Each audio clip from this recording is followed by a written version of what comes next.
Bene dažniausiai Akmenės krašto vaikai aktyviai poilsiauja Virvytės stovykloje, kuri įsikūrusi Ventos ir Virvytės upių santakoje, Mažeikių ir Akmenės rajonų Rubežiuje arba Balsių stovykloje. Pastarąją mes ir aplankėme. Turim didelę teritoriją, kuri vadinasi Balsiai, Balsių stovykla ir čia renkasi kiekviena pamaina virš 300 vaikų, tai yra 320 maždaug vaikų ir kuriais yra rūpinamisi nuo pat ryto iki ryto, prižiūrime visą parą, yra labai didelis užimtumas vaikų. Šiaip stovykla jau 12 metų, prasidėjo nuo mažutės stovyklėlės, kur pirma pamaina buvo tik 30 vaikiukų, o išaugom iki 300 su viršum. Aišku, sulaukiam daugiausiai iš šalia esančių miestų, miestelių, tai yra iš Akmenės, Mažeikių, Telšių, bet šiaip atvažiuoja iš visos Lietuvos ir ne tik, atvažiuoja iš užsienio, iš Danijos, iš Anglijos, iš visur. Ar daug pasitaiko tų atvažiuojančių iš kitų kraštų? Nedaug, bet atvažiuoja. Po keletą, ypatingai tų, kurie tėvai yra lietuviai ir nori, kad vaikai išmoktų labiau lietuvių kalbą.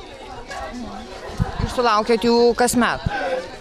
Taip, praktiškai kasmet, nes stovykla patinka, ne tik vaikam, bet ir tėvam ir atveža kiekvienais metais tas pačias pamainas, netgi ir po 2. Šiaip turim 7 pamainas per vasarą.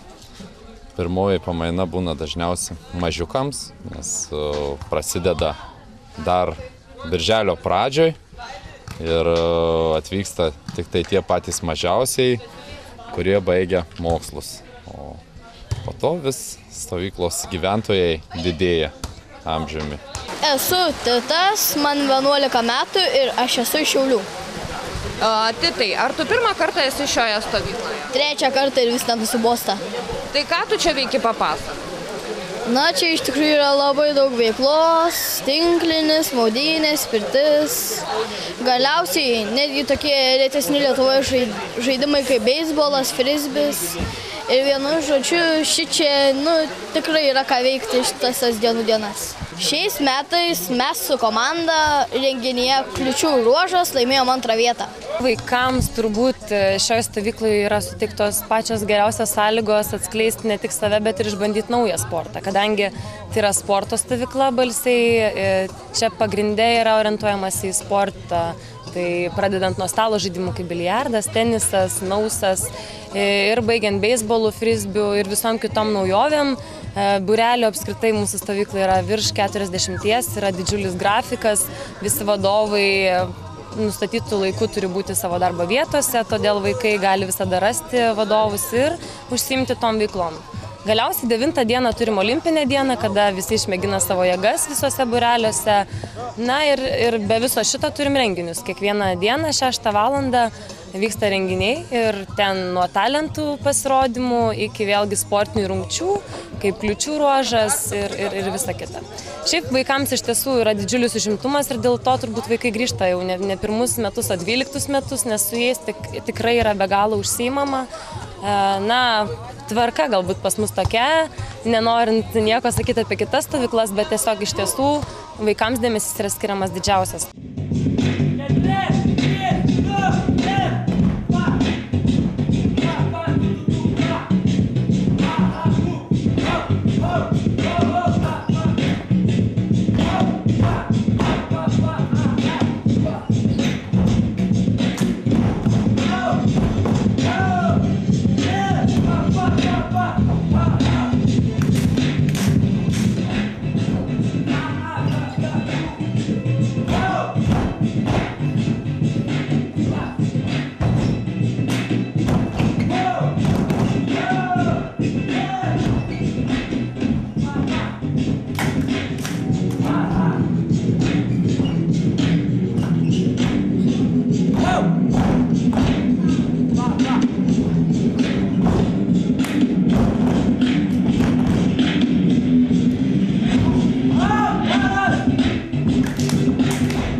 Turim viską, turim ir valgyklą, turim, ir sporto salę, ir šokių salę, ir poilsio kambarį, ir stalo tenisą, ir biliardą, ir pirtį.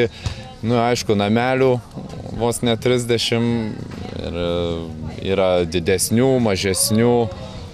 Turim tą vandens malūną, nu, aišku, jisai neveikiantis senas, bet tenai įsikūrusi dailės studija. Turim nuostabų pliažą, kur yra paplūdimių tinklinio aikštelės, ir baidarės, ir vandens dviračiai. Dirba labai šaunūs treneriai, vadovai, kurie mokina ir plaukti, ir žaisti krepšinį, ir futbolą, ir tinklinį, badmintoną, ir kluoti. Taip pat turim vadovų, kurie mokina dainuoti, veda diskotekas, mūsų didžėjai. Labai daug ko turime. Iš Klaipėdos Evelina. Taip pat iš Klaipėdos Marta. Tomas iš Mažeikių. Mantas iš Telšių. Vasarė iš Plungės. Tai papasakokit, ką čia veikiat, kelinti metai čia atvažiuojat, kas įdomiausia? Šitoje stovykloje aš esu jau 5 metus ir esu net 6 kartą. Šiais metais važiuoju 2 kartą. Ši stovykla yra pati geriausia. Siūlau visiems čia važiuoti. O kodėl jin pati geriausia? Čia galima užsiminėtis visomis sporto šakomis, susipažinti su naujais žmonėmis ir Linksmai praleisti laiką. Jo, ir labai geri vadovai, labai geri vadovai. Super. Tai linksmai praleisti laiką, ką jūs veikiat konkrečiai, kokios veiklos? Sportuojam, žaidžiam, Vakarais diskotekos, naktį migravimai. Ai, dar čia būna per dieną visokie būreliai, tai mes juos lankom. Visokie renginiai. Ar buvo tai, ką jūs, būdami čia stovyklai 1, 2 ar ten, nežinau, 5, 6 metus, pamatėt, išmokot pirmą kartą, ką atradot pirmą kartą? išmokau žaisti badmintoną. Šaškiam, tinklinis. Susiradau naujų draugų, padėjo man išmokti bendrauti. Tai tiek. Jo, padeda, kai atvažiuoji į stovyklą, lengviau susibendrauti su kitais. Visi čia tokie draugiški. Jo. Aš myliu šitą stovyklą. Renginiai, sporto varžybos, įvairūs užsiėmimai – pats maloniausias laikas, kuris, anot stovyklautojų, galėtų niekada nesibaigti. Tačiau kiekviena gera pradžia turi ir gražią pabaigą. O kai baigėsi šios stovyklos pamainos? Visų pirma, tai matom ašaras. Verkia vaikai, verkia vadovai, apsikabinimai, išlydėjimai, dainos. Ir tiesiog visi nori sugrįžti atgal. Dauguma jų visą laiką grįžta. Netgi tie, kurie jau baigėsi, paskutiniai metai, labai stipriai verkia, nes nori sugrįžti. Kitais metais grįžta galbūt kaip vadovai, bet vis tiek sugrįžta. Ten, kur patiriamos geriausios emocijos, visuomet norisi sugrįžti. Tad visiems jums linkime neišdildomų vasaros akimirkų. Pabundu anksti ryte, aš pasiu stovykloje. Nežinau kodėl. Reikia kambarį tvarkyti, nežinau ką man daryti. Sunku labai, suprantu, jau ir man štai reikėtų, kad nepabėgtų vadovai visi. Baisiuose smagu gyventi, čia susirado